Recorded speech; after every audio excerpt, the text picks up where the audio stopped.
अस्सलाम वालेकुम दोस्तों। Environment of Pakistan Pakistan studies के पेपर 2 का आज हम एक इंपॉर्टेंट चैप्टर डिस्कस करने जा रहे हैं और ये चैप्टर कहलाता है फिशिंग चैप्टर। अक्सर बच्चों को इसके पास्ट पेपर्स में कंफ्यूजन हो रही होती है। 6 मार्क के सवाल इसके आ रहे होते हैं, इनलैंड फिशिंग, मरीन फिशिंग से रिलेटेड, सस्टेनेबल फिशिंग से रिलेटेड सवाल आ रहे होते हैं। आज हम सारे पास्ट पेपर्स को इस वीडियो के अंदर कवर कर रहे होंगे और होप कि इसके बाद आपको कोई और परेशानी नहीं आएगी। बेसिक से स्टार्ट करते हैं। सबसिस्टेंस और कमर्शियल फिशिंग के दरमियान डिफरेंशिएट करेंगे। सबसिस्टेंस वो काम होता है जो फैमिली नीड्स को पूरा करने के लिए किया जाता है और कमर्शियल वो काम होता है जो सेलिंग पर्पस या प्रॉफिट के लिए किया जा रहा होता है। अब जब आपकी फैमिली नीड्स को पूरा करने के लिए सबसिस्टेंस फिशिंग करते हैं तो जाहिर सी बात है काम स्मॉल स्केल पे हो रहा होता है और सिंपल मेथड्स ऑफ फिशिंग इस्तेमाल हो रहे होते हैं। जबकि आप सेलिंग पर्पस के लिए जब काम करते हैं तो आप लार्ज स्केल पे काम करते हैं ताकि आपको इकोनॉमीज ऑफ स्केल अचीव हो। इकोनॉमीज ऑफ स्केल का कॉन्सेप्ट भी हम लोगों ने ट्रेड चैप्टर में डिस्कस किया था। उसकी वीडियो ऑलरेडी यूट्यूब के ऊपर अपलोडेड है, आप चाहें तो देख सकते हैं। और जब लार्ज स्केल पे काम करते हैं तो आप मॉडर्न मेथड्स का इस्तेमाल करते हैं ताकि आपको ज्यादा से ज्यादा आउटपुट मिल रहा हो। आप काम में इंप्रूवमेंट्स करने के लिए मॉडर्न मेथड्स का जिक्र कर रहे होते हैं। अब भाई, ये इंप्रूवमेंट को मॉडर्न मेथड से क्यों रिलेट कर रहा हूं? क्योंकि पास्ट पेपर्स में अक्सर सवाल आता है कि भाई हम सबसिस्टेंस फिशिंग को कैसे इंप्रूव कर सकते हैं या हम मरीन फिशिंग को कैसे इंप्रूव कर सकते हैं। तो जब भी इंप्रूवमेंट से रिलेटेड सवाल लिखना हो आपने मॉडर्न मेथड्स का इस्तेमाल करना है। ठीक है जी, मॉडर्न मेथड्स को एक्सप्लेन करना है। भाई कंपेयर करते हैं सिंपल और मॉडर्न मेथड्स को।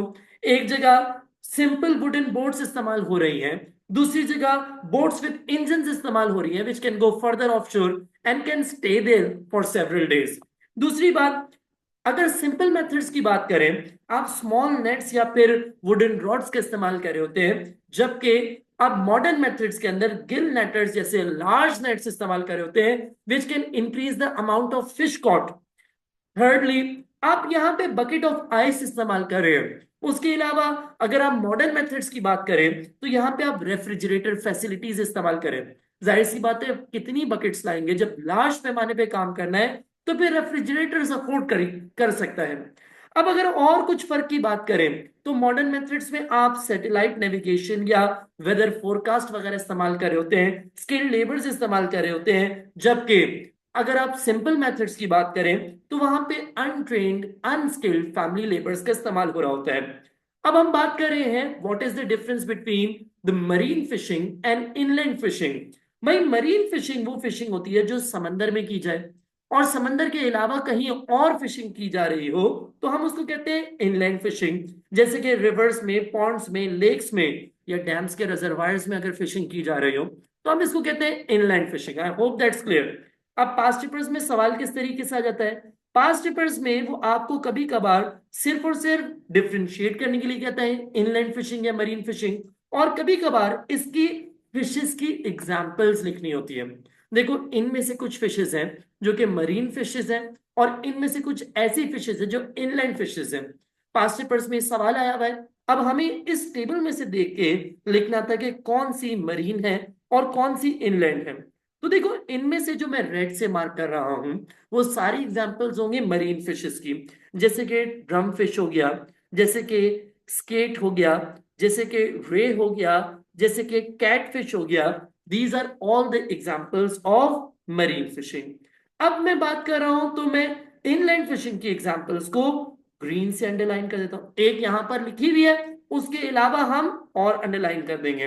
भाई इसके अलावा थल्ला हो गया, ट्राउट हो गया, पल्ला हो गया, रहू हो गया।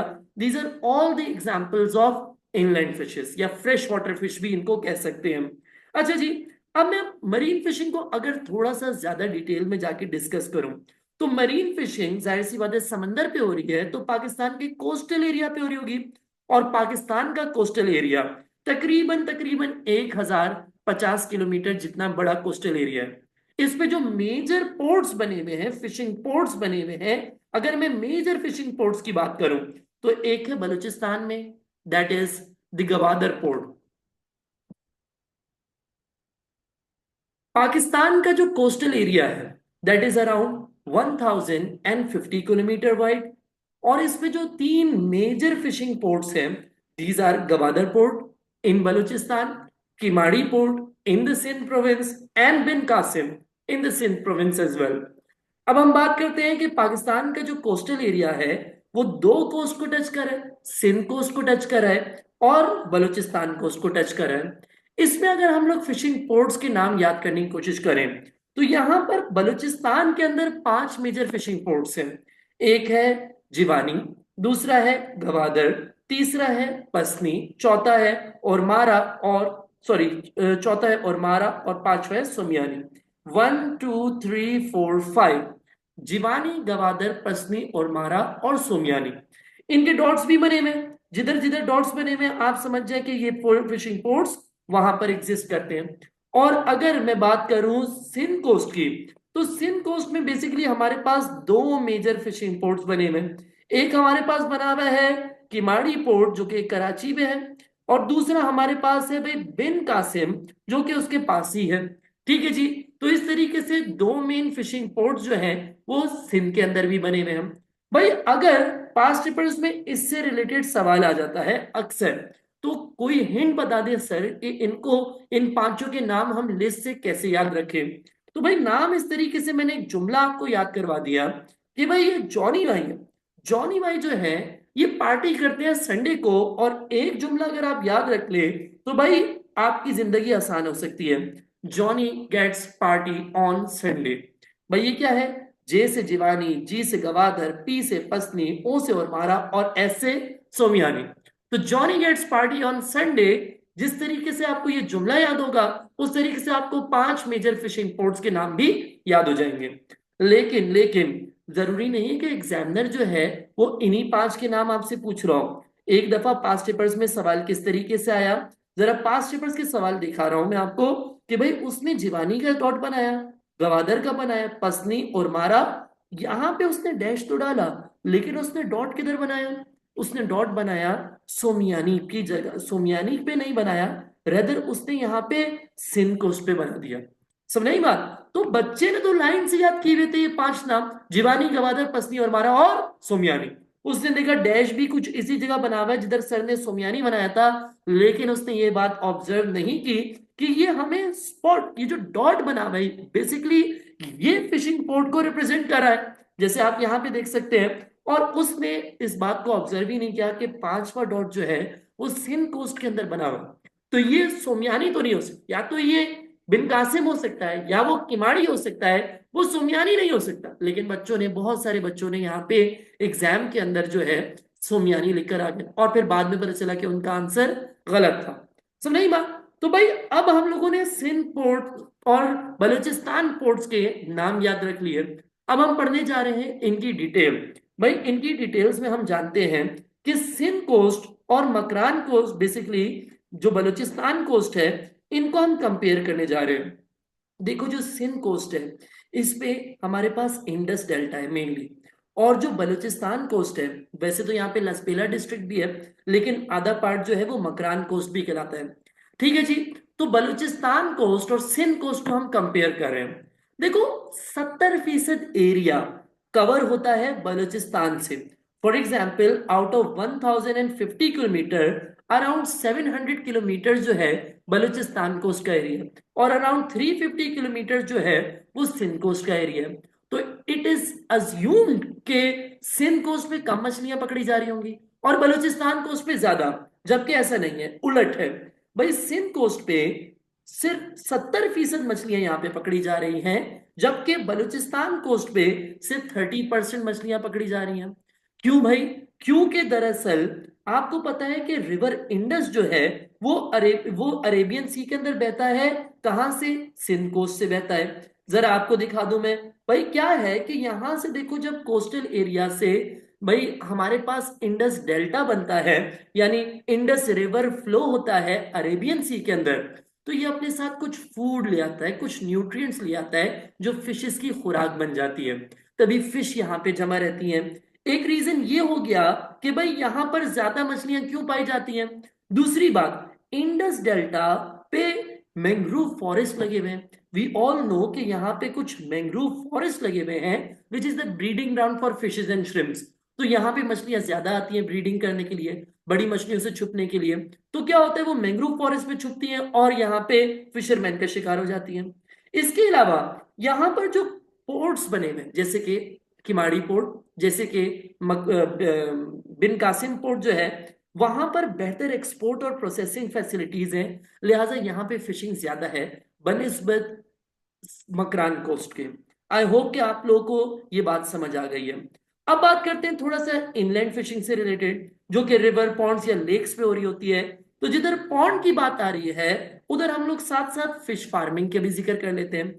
फिश फार्मिंग, जिसको दूसरी वर्डिंग में एक्वा कल्चर भी कहा जाता है। एक्वा कल्चर या फिश फार्मिंग से रिलेटेड सवाल पास्ट पेपर्स में किस तरीके से आते हैं, जरा एक पास्ट पेपर्स में आपको यहां पर दिखा दूं। भाई जब ये सवाल आया अक्टूबर नवंबर 2011 के अंदर, क्वेश्चन नंबर 1 का पार्ट ए, तो एग्जामिनर ने सवाल क्या पूछा? यूजुअली तो ये पूछता है describe the features of the fish farm. तो बच्चे वही 4 पॉइंट जो उनको याद होते हैं वो लिख के आ जाते हैं कि भाई ये मैन मेड रेक्टेंगुलर पॉन्ड्स हैं, भाई यहाँ पे यूजुअली 4 पॉन्ड्स एक साथ बनाए होते हैं, भाई यहाँ पे ट्रीज लगाए होते हैं, भाई इनको मड बॉल से सेपरेट किया होता है। तो बच्चे तो समझे कि वही आंसर होगा, वही लिखना होगा।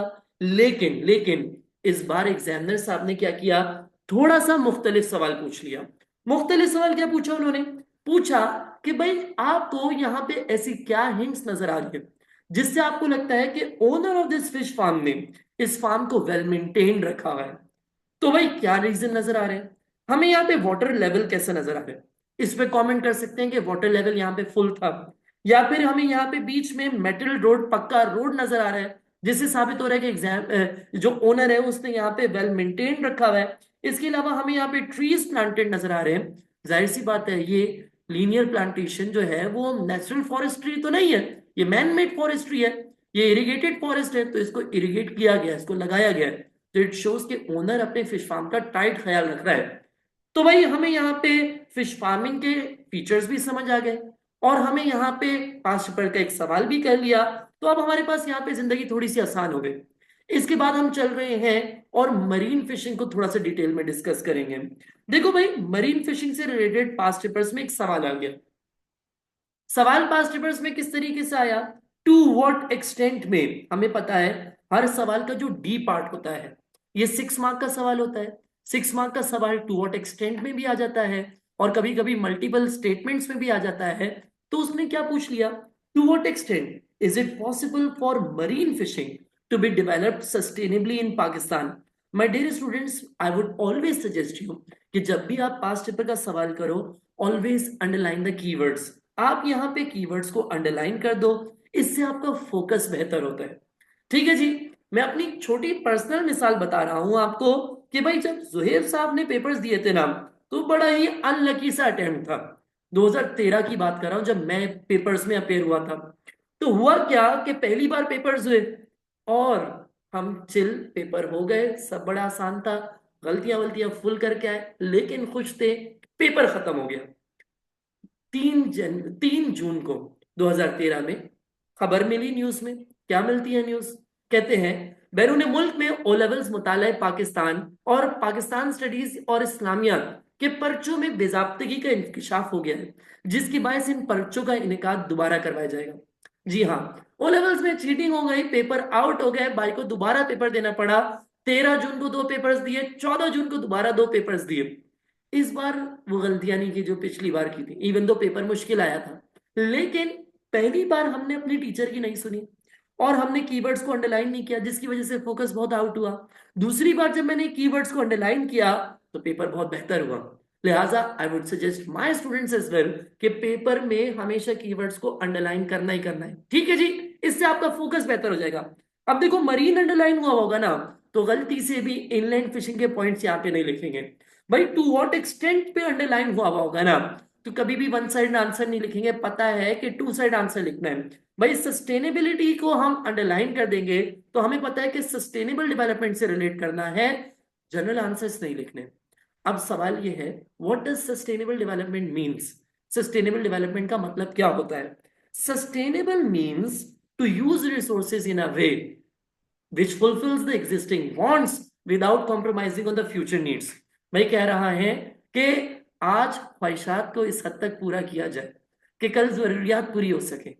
भाई बहुत ही गहरी बात कर दी हमने। तो ख्वाहिशात को इस हद तक पूरा किया जाए या ऐसे पूरा किया जाए कि फ्यूचर में जरूरियात पूरी हो सके।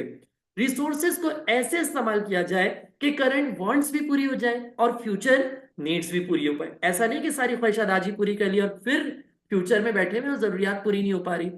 तो भाई ये एक डेफिनेशन हो गई सस्टेनेबल डेवलपमेंट की। दूसरी डेफिनेशन सुनना। दूसरी डेफिनेशन क्या है कि रिसोर्सेज को ऐसे इस्तेमाल करो कि इन्वायरमेंट को नुकसान ना हो। क्योंकि अगर इन्वायरमेंट को नुकसान किया तो फ्यूचर में तुम खुद ही बैठे रहोगे, फिर रिसोर्स नहीं मिलेगी। तो बेसिकली बैलेंस वे में रिसोर्सेज को इस्तेमाल करना सस्टेनेबल डेवलपमेंट है।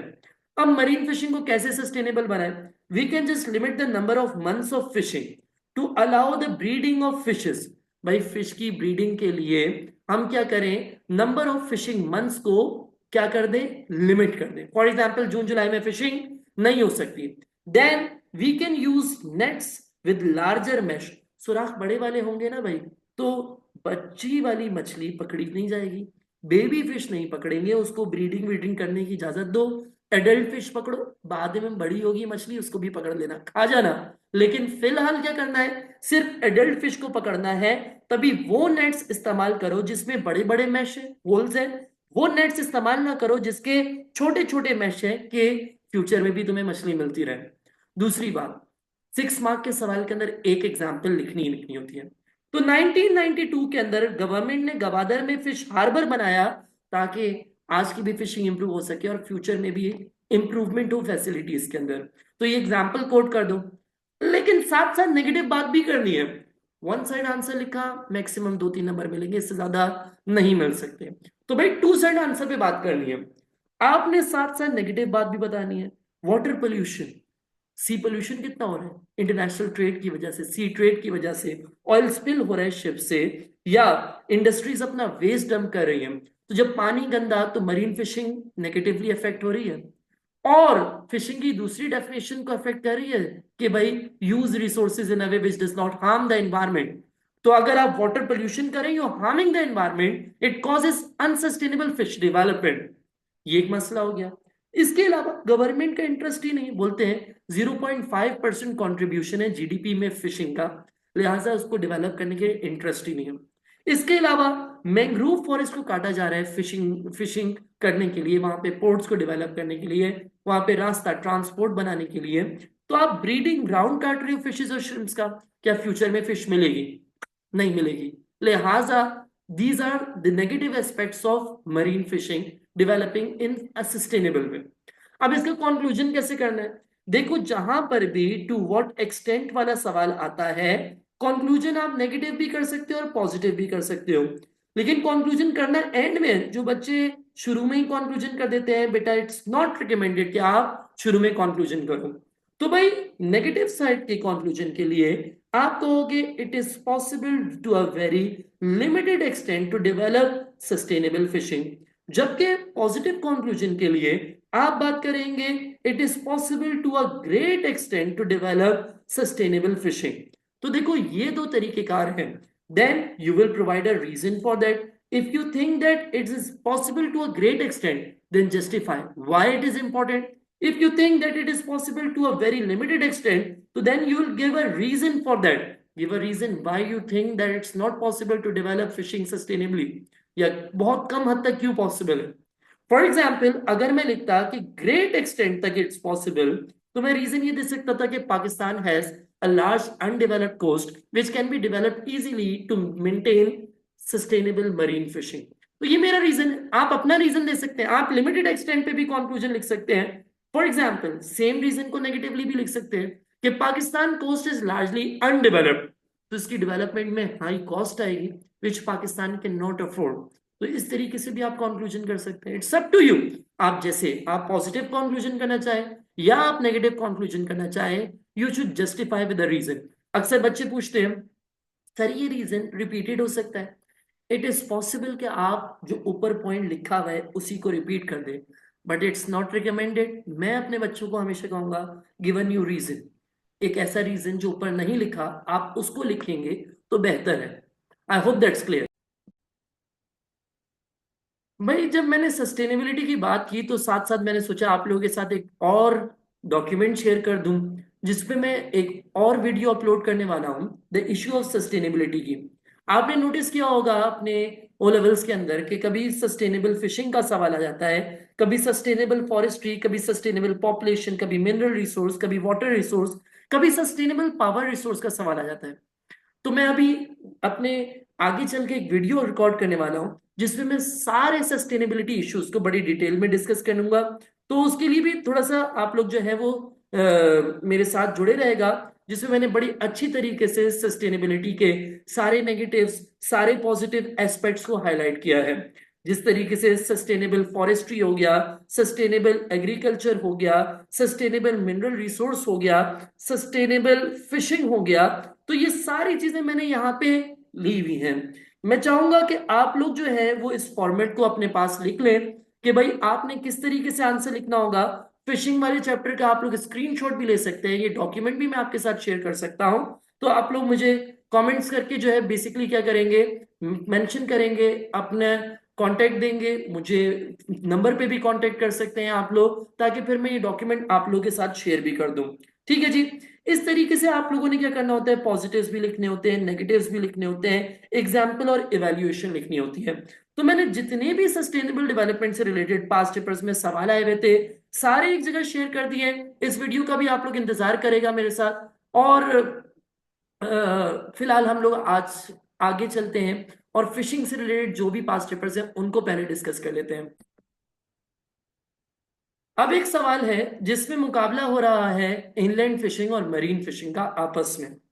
ये भी 6 मार्क का सवाल आपके पास पेपर्स में आ चुका है, जिसमें एक स्टेटमेंट कहता है developing inland fishing has greater benefits for the people and economy and is more sustainable. Sustainability का सवाल ऑलरेडी मैंने आपको डिस्कस किया है। दूसरा स्टेटमेंट कह रहा है कि developing marine fishing has greater benefit for the people and economy and is more sustainable. तो भाई किस व्यू से हम ज्यादा अग्री करें? Give reasons for your support your answer and you should consider view A and view B. याद रखिएगा, बहुत सारे बच्चे ये समझते हैं कि जिससे अग्री करें बस उसके बारे में लिखना है। ऐसा नहीं है। जिससे अग्री कर रहे हैं आपने उसके बारे में भी लिखना है, और जिससे डिसएग्री कर रहे हैं आपने उसके बारे में भी लिखना है। There are two different patterns to write this answer. मैंने tips and tricks how to answer 6 mark question उसको भी रिकॉर्ड किया हुआ है, जिसमें मैंने दोनों तरीकों को हाईलाइट किया है कि किस तरीके से हम 6 मार्क का आंसर लिख सकते हैं। लेकिन फिलहाल मैं उनमें से सिर्फ एक डिस्कस कर रहा हूं, जिसमें से एक तरीका क्या है कि आप एक स्टेटमेंट के पॉजिटिव्स लिखेंगे जिसको सपोर्ट करे, दूसरे स्टेटमेंट्स के नेगेटिव लिखेंगे, आंसर में कहीं भी एक एग्जाम्पल हो काफी है, और आखिर में इवैल्यूएशन करेंगे। लेट सपोज मैं अग्री करता हूं स्टेटमेंट ए से, इनलैंड फिशेस से, तो मैंने क्या किया, इसके बेनिफिट्स बताए। मैंने कहा भाई आई थिंक कि इनलैंड फिशिंग बेहतर भी है। क्यों? क्योंकि more people are involve in inland fishing. Why? Because more people live nearby river, ponds and lakes, and it is easier to develop inland fishing, therefore more people are employed in this. फिर दूसरी बात, northern areas के अंदर it becomes a source of earning for the people. आप अगर नारायण कागान गए हो तो क्या मछली मिलती है भाई वहां पे, तो ब्राउन ट्राउट मिल रही है, एक्सपोर्ट क्वालिटी फिश मिल रही है, which is creating employment opportunities for the people in the living in the northern areas. और टूरिस्ट भी उससे जाके बेनिफिट करें। मैं जब भी नारायण कागान जाता हूँ ब्राउन ट्राउट जरूर खा के आता हूँ भाई। बहुत महंगी मिलती है लेकिन बड़ी अच्छी क्वालिटी फिश होती है। आप कभी जाना हो तो जरूर खा के आना, बेहतरीन फिश है। उसके अलावा फिश फार्मिंग भी तो इनलैंड फिशिंग की एग्जाम्पल है ना। इनलैंड फिशिंग में क्या होता है, पॉन्ड्स, रिवर्स, लेक्स में फिशिंग होती है। तो मैन मेड पॉन्ड भी तो बेसिकली क्या है, इनलैंड फिशिंग ही है।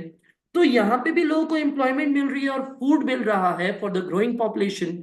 इसके अलावा हम ये कह सकते हैं कि पाकिस्तान का एक लार्ज रिवर नेटवर्क है, तभी इनलैंड फिशिंग को डेवलप करना पाकिस्तान के लिए पॉसिबल भी और आसान भी है। अब अगर हमने इनलैंड फिशिंग के पॉजिटिव्स लिख दिए तो हम मरीन फिशिंग के क्या लिखेंगे, हम इसकी नेगेटिव साइड की बात करेंगे। भाई मरीन फिशिंग के हम क्या नेगेटिव्स लिख सकते हैं? हम मरीन फिशिंग के वही नेगेटिव्स लिख सकते हैं जो अभी हमने इसके अनसस्टेनेबल होने के फैक्टर्स लिखे थे। भाई हमने क्या फैक्टर्स लिखे थे, जरा वापसी चलते हैं और पिछले पास्ट पेपर को डिस्कस करते हैं। हमने कहा था मरीन फिशिंग के लिए काफी मसले मसाइल हैं, क्योंकि यहाँ पे वाटर पोल्यूशन की वजह से, ऑयल स्पिल वगैरह की वजह से या इंडस्ट्रियल वेस्ट डंप होने की वजह से मरीन फिशिंग अफेक्ट हो रही है।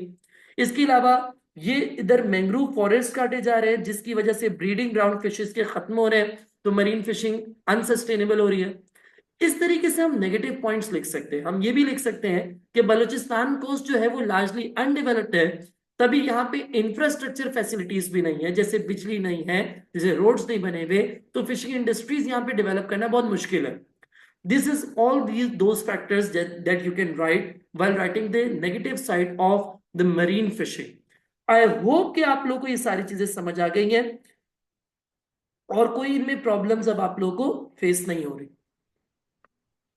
जज़ाकल्लाह खैर।